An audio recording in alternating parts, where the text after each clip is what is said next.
I really wanted to get this video out before Monster Hunter Wilds drops because I am definitely going to be playing and making some content about that here in March.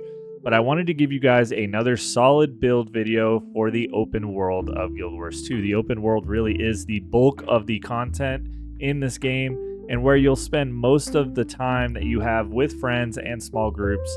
What these builds are not are immortal builds. Those builds are meant to solo the hardest content in the open world, legendary mobs, but for this video, I have 9 builds, one for each class, that utilize their built-in traits or specialization traits to give you good damage, good survivability, and some group support.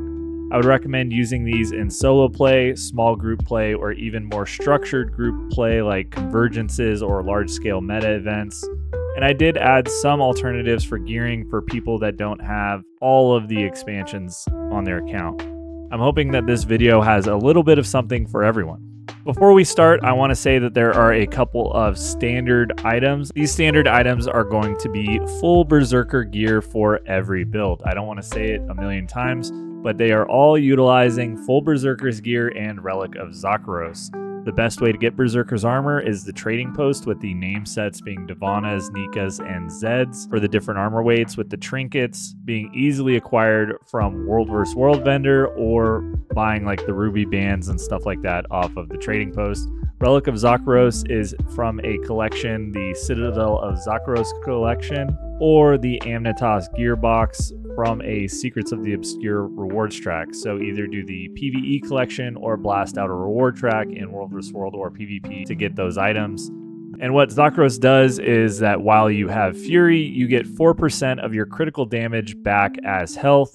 So you have some built-in life leech when you have Fury. And most of these builds have an additional trait that gives you healing based on another condition that needs to be met, but we'll cover those case by case. The last thing before we get started is for food and utilities. In the open world, you can really use anything, but for these builds, you are going to want to use golden fried dumplings and potent sharpening stones. The dumplings are at a minimum. You can forego the sharpening stones, but those will help you maintain your boons and give you a little bit of extra might. But without further ado, let's get into these builds.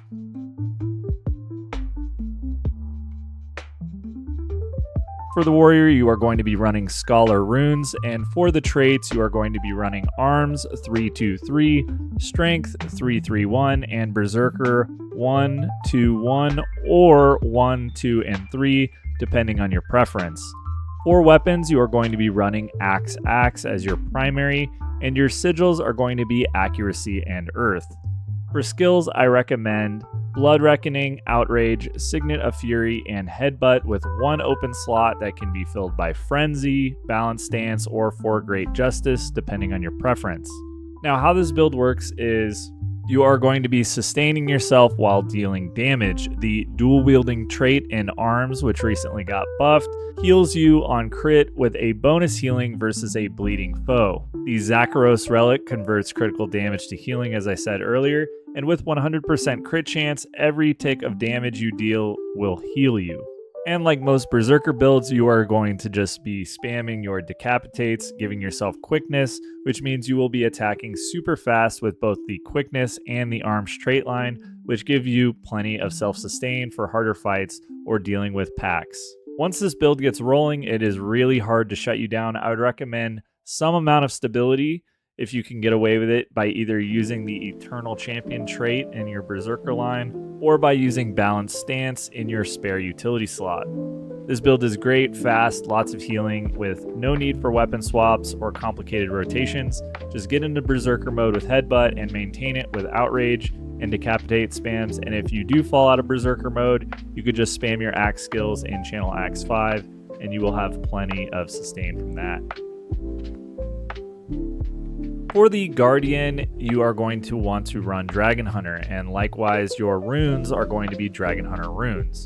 Your traits are going to be Radiance 3-3-3, Zeal 2-2-3, and Dragon Hunter 3-2-3. Your weapons are going to be Greatsword and Spear, or if you don't have Spear, you can run Longbow. Your sigils are going to be Force and Impact on both sets, and your skills are going to be Litany of Wrath, Procession of Blades, Bane Signet, Save Yourself, and Feel My Wrath.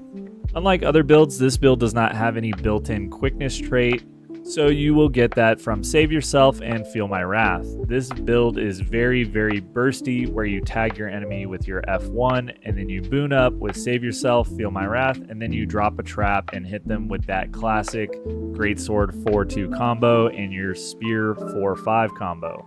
In extended fights, the Spear is your better sustain option since it has some built-in healing and it has decent mobility, but this is just your general Dragon Hunter Virtues Burst build. With Relic of Zakharos and Litany of Wrath, it incentivizes aggressiveness in situations where you are taking damage, because you'll get juiced up from those two skills. Dragon Hunter really does have a lot of AoE, and it is good in the open world. It can clear whole groups of mobs just by itself with its massive AoE damage. For the Revenant, we are looking at the Power Herald or the Power Quickness Herald. For runes, you are going to be running Dragon Hunter runes, and traits, you are going to run Devastation 2-2-2, Invocation 2-1-3, and Herald 2-1-1. Your legends are going to be Glint and Shiro, and your weapons are going to be Sword, Sword, and Greatsword, or Staff if you want to have a little more sustain. The Power Herald is really a great open world build, and you have built-in quickness alongside a ton of other boons from your Glint facets. Sword gives you some built-in evades, a fast attack speed, some teleports, and it is really the highest DPS combo for the Revenant. Alternatively, if you are looking for more sweeping and cleaving damage, you can rock Greatsword. Or if you are running into some sustainment issues, you can swap to Staff. I personally think for a balanced approach, running Sword, and Staff gives you the best balance. It has a lot of CC and sustain through your Relic, and through Glint's God tier heal skill, you'll be able to provide a ton of boons to yourself, but also to everyone around you. This build is probably the best open world build for meta events and small group content like bounties if you're running with, say, 4 or 5 other people. Since Herald has a ton of utility with its legends, for monsters with a lot of CC, you can swap Shiro for Dwarf, so that way you can drop roads, while still providing quickness to yourself and dealing some good damage with your hammer upkeep. You get a damage reduction in the Dwarf legend from your hammers. So it is something to consider if you are not a big fan of Shiro or you aren't worried about optimizing your DPS, you can just run Dwarf. For the Engineer, we are going to be running Power Scrapper, and for Scrapper, we are running Runes of the Scholar. Your trait lines are going to be Explosives 3-1-3, Firearms 3-3-2, and Scrapper 1-3-2. Your weapons are going to be Hammer with Force and Impact, and your skills are going to be Medic Gyro, Shredder Gyro, Blast Gyro, Throw Mine, and Mortar Kit. Scrapper is an absolute animal in the open world thanks to Impact Savant. You get built-in barrier while you are dealing damage, so it's an additional bonus to the Zakharos Relic. You get your boons from Blast Finishers on Scrapper and Leaps, so it's important to have some combo field management, which is what your Mortar Kit is for. If you're running with other people, you can swap Mortar Kit out for other things like Supply Drop. Your Tool Belt skills also generate some combo fields. Your primary DPS fields are going to be lightning fields where you can combo your spin attacks in. So your Hammer 2 or your Shredder Gyro should be used in a lightning field, which is convenient because your Hammer 5 skill is a lightning field. So it's a good thing to start off with to get your boons going. Your Common Engage is going to be dropping Hammer 5 into your Hammer 3 and then popping all of your spin abilities. Throw Mine is a good blast finisher, which can be used in a lot of different ways, in your Water Field for extra heals, in your Blast Gyro for extra might, but it also does provide CC and Boon Rip. But overall, this build is one of my personal favorites in the open world. Scrapper just has so much utility, and you get a ton of super speed, quickness, and your boons are easy to upkeep, so you just feel really strong just bonking around. The only real alternative I have for this build would be dropping your Shredder Gyro for like Bulwark Gyro. This gives you a pulsing barrier, and it can be helpful if you're playing with friends or doing something really challenging. For the Ranger, we are rocking the Power Untamed. Your runes are going to be Runes of the Firework, and your weapons are going to be Axe and Mace. Your traits are going to be Skirmishing 2-2-3, Nature Magic 1-2-3, and Untamed 3-3-1. Your skills are going to be Perilous Gift, Frost Trap, Protect Me, Signet of the Wild, and Forest Fortification. So the Untamed basically works by swapping your Unleash from your pet to yourself, and that is how you generate your boons with this build. When you swap the Unleash from your pet to yourself, you get access to an Unleashed attack, and then you can weapon swap to get another Unleashed attack. But the Untamed has a huge amount of built-in sustain between Forest Fortification, Protect Me, and the trait Natural Fortitude, which gives you additional life siphon. You also want to swap your pets to generate Fury, which will proc your Zakros relic to make sure you have Fury on you. Overall, this build has a lot of swapping around between swapping your pets, swapping the Unleashed ability, and swapping your weapons. This build can be played with Sword Axe alternatively, and it is probably the most convoluted build of the ones that I have here, which is kind of inherent to the way Untamed is, just because you're constantly managing all of these swaps. At the surface, it's really easy, but getting really in tune with this build will give you really good results in the open world. For the Thief, we are looking at the Power Deadeye. Your runes are going to be Runes of the Scholar, and your weapons are going to be Staff and Rifle. Your sigils are going to be Force and Impact, and your traits are going to be Deadly Arts 222, Critical Strikes 323, and Deadeye 333. For skills, you are going to be running Malicious Restoration, Assassin Signet, Mercy, Shadow Flare, and Shadow Meld. And like the Quickness Deadeye, this relies on you spamming your Steel skills, and then using cantrips, which also generate more Steel skills. You'll be using Steal Time frequently, which generates quickness. With the Staff and Rifle combo, it'll give you numerous options to take down targets and deal damage while still upkeeping a lot of your critical boons. Additionally, the trait Invigorating Precision gives you a ton of inbuilt healing outside of the Zakros relic, which will keep you topped up while you maintain the aggression. The only alternative that I can really suggest is swapping out Staff for Spear if you want a more complex playstyle. Spamming Spear 3 will give you built-in life siphon from that ability alone, but overall this build is fun, and it's all about spamming your F1 and F2 skills to deal damage, generate boons, and keep you healthy. For the Necro, we are looking at Power Reaper. Your runes are going to be Runes of the Dragon Hunter. Your weapons are going to be Greatsword and Dagger Sword with sigils of Force and Accuracy. Your traits are going to be Spite 122, Soul Reaping 112, and Reaper 123. Your skills are going to be Your Soul is Mine, Well of Darkness, Suffer, You Are All Weaklings, and Chilled to the Bone. The Power Reaper is a fan favorite and an all-around go-to build, especially for new players. The aesthetic and playstyle of the Reaper is extremely easy. You get your boons in Reaper Shroud, you have your Greatsword spam, and this build has a ton of different stuff going on, but in short, your survivability comes from your Reaper Shroud. You get enough sustain outside of Shroud to keep that life force flowing. Well of Darkness gives you plenty of blinds to keep those mobs from hitting you. And there's really not a lot more to say about the Power Reaper. This is a classic build, an absolute classic that has been dominating the open world since Heart of Thorns.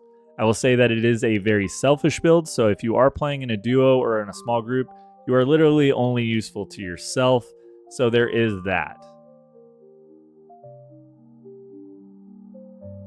For the Mesmer, we are looking at the Power Chronomancer. Now there are some gear alterations. You are going to be running full Assassin's gear with Runes of Infiltration. It can work with full Berserkers, but you won't be crit capped. For weapons, you are going to be running Dagger Sword and Spear with sigils of Force and Impact on both sets, and your traits are going to be Illusions 221, Dueling 131, and Chronomancer 232. For skills, you are running Signet of the Ether, Well of Calamity, Well of Action, Well of Senility, and Gravity. For the Mesmer and the Chronomancer especially, you get all of your boons from shatters. Your playstyle is going to be focused around building clones and shattering them, using Signet of the Ether to refresh your clone generation to have more shatters. This is the only build that isn't crit capped from Berserker gear, but you will have a good amount of wells that do a lot of burst damage, and you get a lot of burst from spear and dagger skills, so you won't have any problems. This build is one of the squishier of the group just because it doesn't have any inbuilt sustain outside of the Zakros relic. However, the Mesmer does have a lot of utility with distortion, evasions, and blocks from your weapon skills in your F4, so it does have that going for it. For those of you that don't have Janthier, you can run Greatsword instead of Spear, though it is not optimal. For the Elementalist, we are looking at the Power Catalyst. You're going to be running Runes of the Dragon Hunter, and your weapon is going to be Hammer with Force and Impact. Your traits are going to be Air 331, Arcane 333, and Catalyst 233. Your skills are going to be Glyph of Elemental Harmony, Armor of Earth, Glyph of Storms, Relentless Fire, and Glyph of Elements. The Catalyst for the Elementalist is absolutely amazing in the open world. You essentially cycle through your elements, you use your skill 3 on Hammer, and you spam your Jade Sphere. Like every other Elementalist build, you have defensive abilities in your Water and Earth attunements, while you have your offensive ones in Air and Fire. Realistically, you should be focusing around spamming through your skills and spamming your Jade Orb because that's where you get your boons, and you'll have plenty of Jade Orb juice just because of the final trait in your Catalyst line. You really will have no issues generating them for yourself or friends around you. There isn't a whole lot of alterations you can do to this build, but you can run Dagger or Dagger Warhorn or Sword Warhorn instead of Hammer. I just think that the Hammer feels really good on this build. And with that, I hope you find these builds really fun to play. I had a blast theory crafting and trying these ones out. Keep an eye out for the open world Immortal builds. Those are in the works. But for now, I am going to be blasting out some Monster Hunter Wilds and getting some of those videos up. That game is really hype, and I think if you love the open world gameplay of Guild Wars, you are likely going to dig the gameplay loop of that game as well. So do me a solid, swing by those videos and see what's going on in Monster Hunter Land. But anyways, that's enough of me shilling. Thanks for watching. A big thanks to all my subscribers, and a special thanks to all of my members who support the channel. Thanks again, and I will catch you on the next one. Peace.